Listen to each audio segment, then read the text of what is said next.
Hey, so I'm gonna be talking about presidents as we can Joe Biden's idol. I'm gonna try to make this a series or so where I just talk about things I think people would like. So I'm gonna give some facts about the presidents. Let's start off with approval rating. First of all, it's funny. The president who has the highest approval rating and the lowest approval rating are the exact same. George W. Bush has a 92 after you know what, and then he got a 19 somewhere, and those are the highest and lowest presidency rates ever. Um, Speaking of the highest average, it's hard to find, but from what I got, it was actually JFK at a 70. Not the best, but yeah. And although I do believe this was taken 2021, I know presidency ratings change and stuff like that. Anyways, the lowest is on average Donald Trump. So yeah.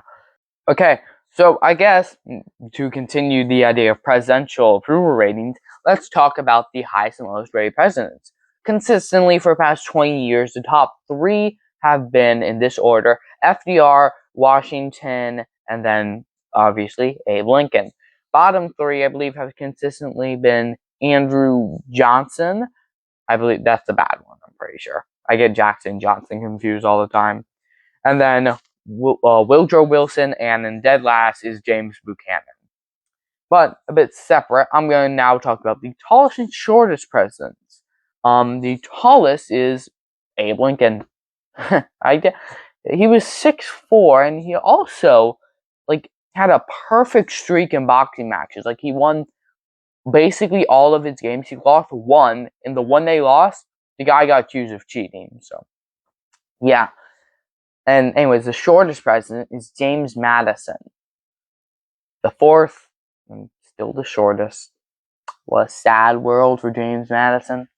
So now I'm going to talk about the most average president, and it's seen as either Chester Arthur and Benjamin Harrison, because they didn't really do anything, and no one really knows who they are. So, yeah. Anyways, but now the oldest and youngest president when elected. I will say, for the oldest, it's a caveat when elected. Donald Trump is technically the oldest in inauguration, but Biden is older.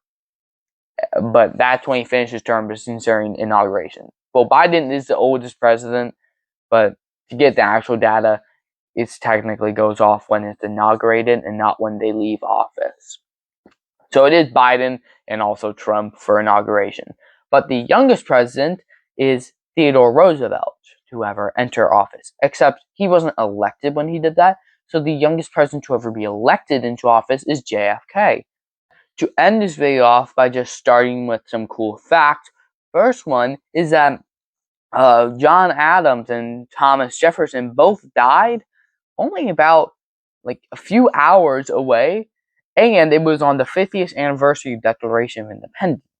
Now, skipping all the way to James Buchanan, he was the only president to never get married, and had his niece basically be the hostess.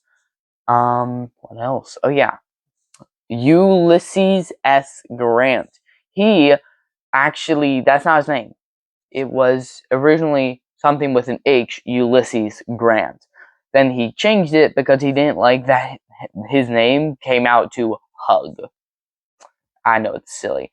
Theodore Roosevelt was the closest president to ever win based off a third party, and he also has the world record for most handshakes in a day. What's next? FDR was a devoted stamp collector. JFK was the first ever president to be born within the 1900s. Harry S. Truman, the S means nothing. It's just S. It's not an initial abbreviation. It's just S. And then last one I'll give is Richard Nixon is the first ever, and I believe only president, to visit every single state, all 50 states. So yeah, very cool, right?